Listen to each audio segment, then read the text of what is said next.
मुंबईहून गोव्याच्या दिशेनं जाणाऱ्या मार्गावर रत्नागिरी जिल्ह्यातील खेड तालुक्यातील भरणे नाका येथे शनिवारी पहाटे भीषण अपघात घडलाय।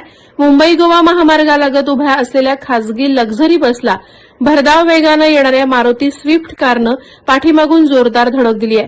हा अपघात पहाटे 6 वाजण्याच्या सुमारास घडला असून या दुर्घटनेत स्विफ्ट कारमधील 5 प्रवासी गंभीर जखमी झालेत। मिळालेल्या माहितीनुसार मुंबईहून सावर्ड्याच्या दिशेनं निघालेली मारुती स्विफ्ट कार भरणे नाका परिसरातून जात असताना चालकाचं वाहनावरील नियंत्रण सुटलं आणि महामार्गाच्या कडेला उभ्या असलेल्या लक्झरी बसला कारनं पाठीमागून जोरदार धडक दिली। धडकेचा आवाज इतका मोठा होता की परिसरातील नागरिकांनी तात्काळ घटनास्थळी धाव घेतली। अपघात इतका भीषण होता की स्विफ्ट कारच्या दर्शनी भागाचा अक्षरशः चक्काचूर झाला। कारमधील प्रवासी गाडीत अडकून पडल्याने काही काळ घटनास्थळी तणावाचं वातावरण निर्माण झालं होतं।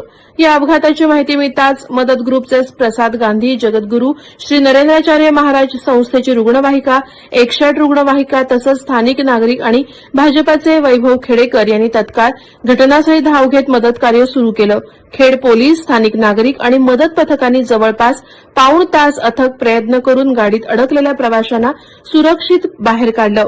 त्यानंतर सर्व जखमींना तातडीनं कळंबणी उपजिल्हा रुग्णालयात उपचारासाठी हलवण्यात आलंय। या अपघातात परशुराम खराडे, अनुज चाकळे, मनीषा परशुराम स्मारे, प्रतीक्षा खराडे, शिल्पा खराडे आणि जनार्दन असे एकूण 5 जण गंभीर जखमी झालेत। या अपघातातील सर्व प्रवासी हे मुंबईहून सावर्डा येथे निघाले असल्याची माहिती समोर येते। काही जखमींची प्रकृती चिंताजनक असल्याची माहितीही मिळते। दरम्यान या अपघातामुळे काही काळ मुंबई गोवा महामार्गावरील वाहतूक विस्कळीत झाली होती। पोलिसांनी घटनास्थळी पंचनामा करून वाहतूक सुरळीत केली असून अपघाताचा पुढील तपास सुरू आहे। प्रहार डिजिटलसाठी राकेश कोळी, खेड।